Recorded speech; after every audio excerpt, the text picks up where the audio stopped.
नमस्कार, मैं हूं निकिता और आप देख रहे हैं सत्यहिंदी.com। चलिए एक नजर डालते हैं अब तक की सुर्खियों पर। भारत जोड़ो यात्रा का आज 80वां दिन है और इस समय कांग्रेस की है पदयात्रा मध्य प्रदेश में मौजूद है।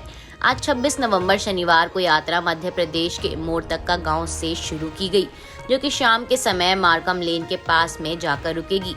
आपको बता दें, शेड्यूल के हिसाब से राहुल गांधी की यह पदयात्रा करीब 13 दिनों तक मध्य प्रदेश में रहेगी और लगभग 3 दिन तक इंदौर में रुकेगी।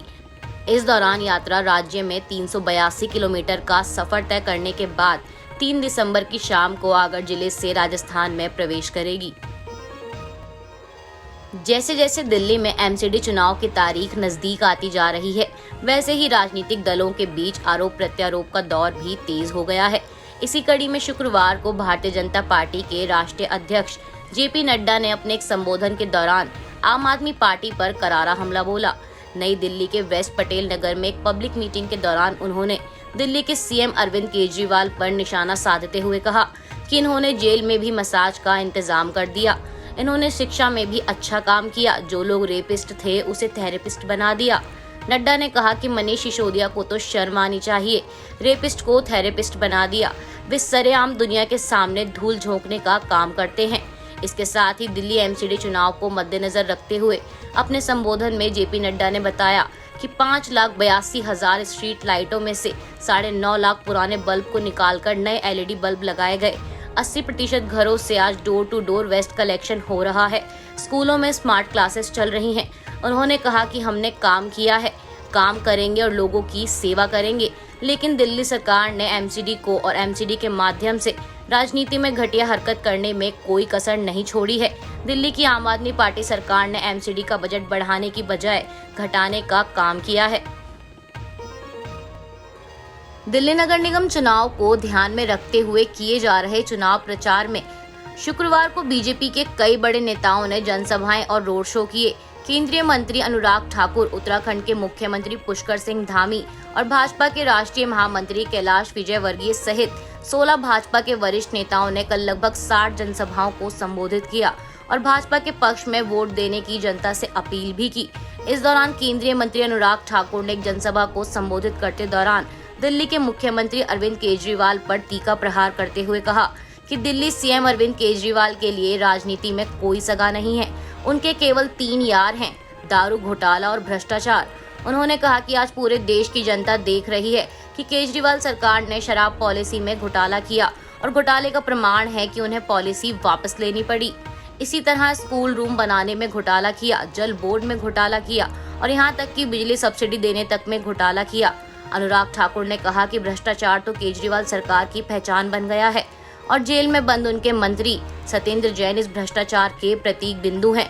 लेकिन अब यह नगर निगम चुनाव दिल्ली की जनता के पास भ्रष्टाचार का अंत करने का मौका है और मेरा विश्वास है कि दिल्ली वाले आम आदमी पार्टी को नकारेंगे। दिल्ली शराब घोटाले को लेकर चल रही कार्रवाई के बीच शुक्रवार को सीबीआई ने राउज एवेन्यू कोर्ट में चार्जशीट दाखिल की है और इस चार्जशीट में दिल्ली के उप मुख्यमंत्री मनीष सिसोदिया का नाम शामिल नहीं है, जिसके बाद दिल्ली के मुख्यमंत्री अरविंद केजरीवाल ने भाजपा पर कड़ा हमला बोलते हुए ट्वीट कर कहा कि यह पूरा केस ही फर्जी है। उन्होंने ट्वीट करते हुए लिखा कि सीबीआई चार्जशीट में मनीष सिसोदिया का नाम नहीं, पूरा केस फर्जी, रेड में कुछ नहीं मिला, 800 अफसरों को 4 महीने में जांच में कुछ नहीं मिला। मनीष ने शिक्षा क्रांति से देश के करोड़ों गरीब बच्चों को अच्छे भविष्य की उम्मीद दी। मुझे दुख है ऐसे शख्स को झूठे केस में फंसा बदनाम करने की साजिश रची गई। केजरीवाल के साथ ही आम आदमी पार्टी और दिल्ली सरकार के मंत्री गोपाल राय ने शुक्रवार को एक प्रेस कॉन्फ्रेंस में कहा कि सीबीआई ने 10,000 पेज की चार्जशीट कोर्ट में दाखिल की है, जिसमें मनीष सिसोदिया का नाम नहीं है। बीजेपी ने दिन रात झूठ बोलकर मनीष सिसोदिया को गालियां दी, लेकिन आज सच सामने आ गया है कि बीजेपी ने गुजरात एमसीडी चुनाव से पहले अरविंद केजरीवाल और मनीष सिसोदिया को बदनाम करने के लिए झूठे आरोप लगाए थे। गुजरात चुनाव की तारीखें अब नजदीक आ गई हैं, जिसे देखते हुए सभी राजनीतिक दल अपनी तैयारियों को अंतिम रूप दे रहे हैं। इसी बीच गुजरात चुनाव में कांग्रेस पार्टी के पर्यवेक्षक मिलिंद देवड़ा ने कहा कि राज्य में बीजेपी के खिलाफ जबरदस्त सत्ता विरोधी लहर है और इस बार जनता बीजेपी को सत्ता से बाहर करेगी। कांग्रेस नेता ने आगे कहा कि गुजरात के आगामी विधानसभा चुनाव में आम आदमी पार्टी की लहर भले ही बताई जा रही है, लेकिन उसका प्रदर्शन मामूली रहेगा। उन्होंने दावा किया कि कांग्रेस चुनावों में इन सभी पूर्वानुमानों को गलत साबित करेगी और आश्चर्यजनक रूप से उभरेगी। देवड़ा ने कहा कि पार्टी की भारत जोड़ो यात्रा का चुनाव पर सकारात्मक प्रभाव पड़ेगा।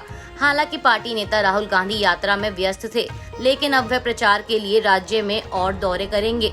उन्होंने कहा कि असली मुकाबला भाजपा और कांग्रेस के बीच होगा। मेरा मानना है कि कांग्रेस गुजरात में अपने प्रदर्शन से निश्चित रूप से आलोचकों और राजनीतिक पंडितों को चौंका देगी। गुजरात में अभी भी कांग्रेस की मौजूदगी है और वह अपने मूल मतदाताओं के बीच लोकप्रिय है। सौराष्ट्र जैसे क्षेत्र है जहां वह बहुत मजबूत है। बीते कुछ समय से सरकार और न्यायपालिका के कई विषयों पर अलग अलग राय होने की वजह से बहुत बार विवाद की स्थिति बन चुकी है, जिसे लेकर शुक्रवार को केंद्रीय विधि एवं न्याय मंत्री किरण रिजिजू ने कहा कि सरकार और न्यायपालिका भाइयों की तरह हैं, इन्हें आपस में लड़ना नहीं चाहिए। उन्होंने कहा कि प्रधानमंत्री नरेंद्र मोदी के नेतृत्व वाली केंद्र सरकार ने कभी भी न्यायपालिका के अधिकार को कमजोर नहीं किया है और वह हमेशा यह सुनिश्चित करेगी कि उसकी स्वतंत्रता अछूती रहे और संवर्धित हो। उन्होंने संविधान दिवस की शाम में उच्चतम न्यायालय परिसर में आयोजित एक कार्यक्रम में कहा, हम एक ही माता पिता के बच्चे हैं, हम भाई भाई हैं, आपस में लड़ना झगड़ना ठीक नहीं है, हम सब मिलकर काम करेंगे और देश को मजबूत बनाएंगे। कानून मंत्री ने कहा कि भारत सरकार हमेशा भारतीय न्यायपालिका का समर्थन करेगी और इससे सशक्त बनाएगी और दोनों को मिलकर काम करना चाहिए, एक दूसरे का मार्गदर्शन करना चाहिए। भारत एक संपन्न लोकतंत्र है और एक संस्थान को सफल बनाने के लिए सुनिश्चित किया जाना चाहिए कि तंत्र में लोगों को उचित श्रेय और मान्यता दी जाए। भारत और न्यूजीलैंड के बीच 3 मैच की वनडे सीरीज के पहले मुकाबले में कीवी टीम ने भारत को 7 विकेट से हरा दिया है। टॉस हारकर पहले बल्लेबाजी करते हुए भारत ने न्यूजीलैंड के सामने 307 रन का लक्ष्य रखा। इसके जवाब में कीवी टीम ने केन विलियम्स और टॉम लैथम के बीच 221 रन की साझेदारी के चलते 7 विकेट रहते इस लक्ष्य को हासिल कर लिया। आपको बता दें, इस जीत के साथ ही न्यूजीलैंड ने 3 मैच की सीरीज में 1-0 से बढ़त बना ली है।